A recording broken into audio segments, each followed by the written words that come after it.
Life in England is not a walk in the park.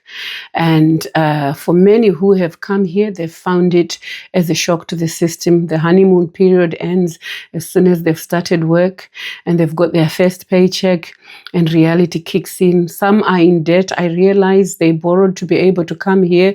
There's expectations to pay off that debt. And some people will have to, for a season, go without to be able to pay off that debt. I know I'm in contact with a lot of people who have come into this country via the COS, skilled work visa. And a lot of people are battling with depression. Those that have not even got a partner or anyone are just going through the trials and challenges on their own. They have to pay high rents. They have to pay taxes on their salaries. And some had to buy cars for their jobs, and many settle for older cars. And these older cars come with a lot of problems. And I've already worked out in my previous video that to be able to have a car in this country, an older car, you have to be prepared to service it, wear and tear. And a lot of the children are really going through a lot. Some are even going through depression without knowing it. The money is not balancing. Since they've set foot in this country, they have been working and working and working. And the reality is just sinking in for some. That is going to be years before I can even return home. It's going to be years before I can even build home.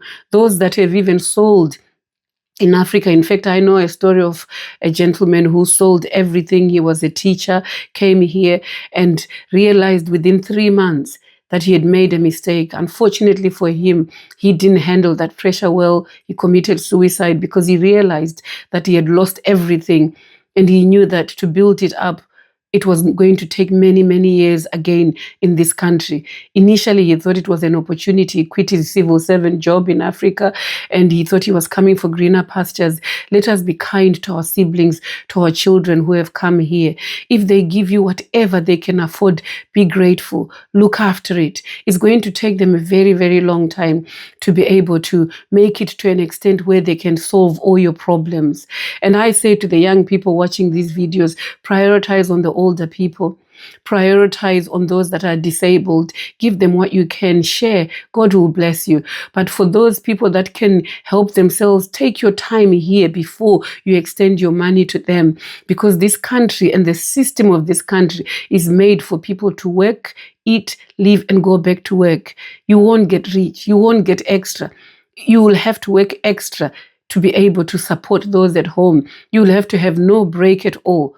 But I know the unrelenting work patterns in this country, where you have to get up in the morning in cold winters when it's very cold, and you have to go and do tough jobs. Sometimes it's raining, sometimes it's snowing. You have to scrape snow off your cars, and sometimes you're not even able to give yourself good food or even just have a day to yourself to rest because you're thinking of the problems in Africa. Just the shock of adapting to this country can have its toll on mental health, but also the shock of having people in Africa even expecting more. I've heard stories of somebody who sent some family members £500 and they were told, is that all you can give us? That's merciless and that's ruthless. That is a lot of money. In fact, if that person was able to afford that as a single person, I'm sure they probably had to not pay some other bills to be able to sacrifice that kind of money. Be kind to your children. Be kind to your nephews and nieces, because this country, I tell you, even the Brits themselves, they save every penny. I'm actually married to a native in this country, and he looks after every penny. He doesn't buy clothes that much excessively. He makes sure that we buy what we need in the house. Everything he calculates, the car servicing, the MOT, the heating. There's a lot that we have to factor in before we can even start breathing. And I've seen people that are not breathing. Some people have been here a year. They have not been able to save a single penny because they're thinking about paying for their loved ones at home. They've got commitments to pay school fees for their siblings. And the depression is kicking in. They are working in jobs where they are not even accepted. Some people are struggling just to fit into jobs. They've got unreasonable bosses who are expecting them to work all hours of the of the day and night, and some people are not having rest. Please be kind. Please be kind to your children. And for you, also the newbies that have just come into this country, do a proper budget. I've worked with a lot of natives in this country. They respect every penny. They calculate their money. If you let a penny just slip off your hands, without calculating, you will pay for it. And some of you are already getting into debt now. And that debt is going to cost you. You won't be able to get a mortgage easily if you've already missed some of your payments. It will take you months to fix your credit scoring. That's why you have to look after it. So don't go a bit crazy on these debts. Use what you have. Work extra if you need to whilst nourishing your body. Look after your health in this country. Because one thing I know about the English people is a lot of them have got wealth passed down from their grandmothers, from their grandfathers, from their parents. In this country, the reason why some people even cope is because they are passed down a bit of wealth, a bit of money from those that are ahead. But for those that start at the bottom, like us, the ones that come in here, this is why 54% of Black people are poor, and a lot of, I think it's a huge percentage of even British people are living in debt. They've got no money. What more you guys who have already come in and you're getting paid a minimum wage? A minimum wage is the low end of the salaries. You're doing jobs that the locals do not like to do because they don't feel that they're being paid well for those jobs. So now you guys are coming to take those tough jobs and you're working all hours of the day. But if you don't plan properly, I tell you, some of you may never go back to see your loved ones. You really need to plan for your future. You really need to plan. The children that are being raised in this country now that are coming here from Africa, they will not look after you. I can tell you, because it's the culture in this country. They are not even used to it. Their peers in school don't even understand about looking after their parents. In fact, it's the norm here that when you get older, either they'll send you into a care home or you might find yourself lonely in your own home because the kids are scattered across the country. So do look after your finances and break the generational poverty that is amongst us. And if you continue to send money that you don't have, you're going to wear yourself physically, mentally. In fact, I know a lot of people already that have turned to drink because they're not able to talk to anyone. Please talk to somebody if you're feeling overwhelmed, if you're struggling. Talk to people. They are the Samaritans. Go to the Citizens Advice Bureau. If you find yourself in debt, they will be able to help you to fill in forms to see how they can best support you.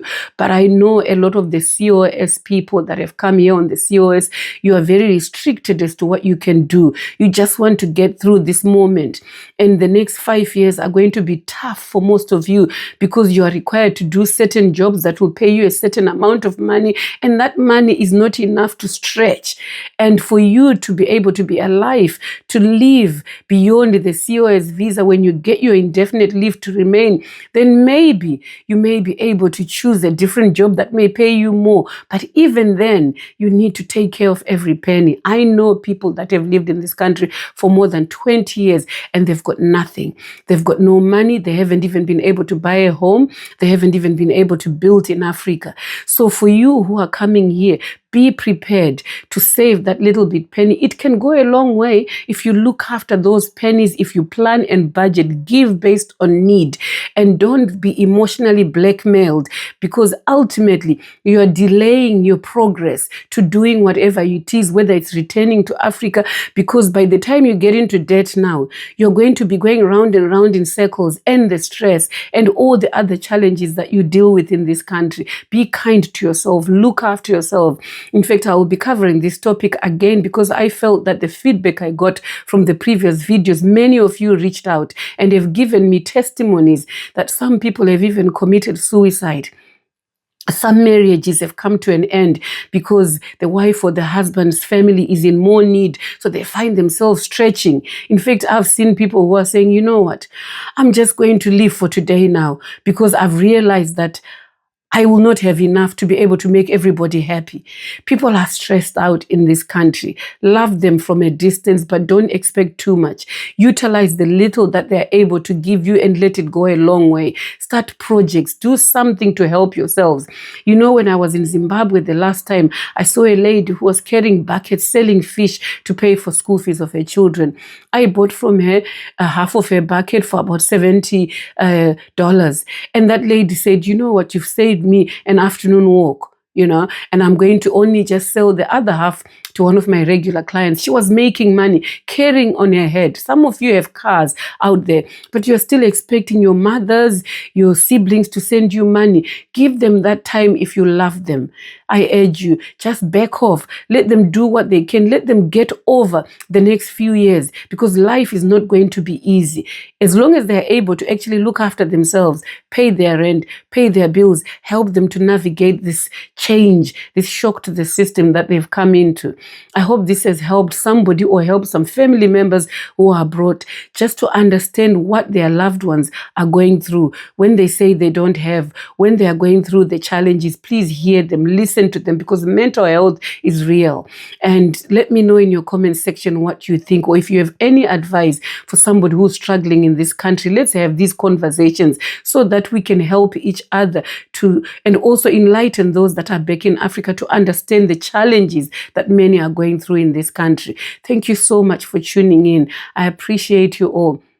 It's Shelley here. Be sure to subscribe and let's have a conversation in the comment section. Thank you. Till next time. Bye for now.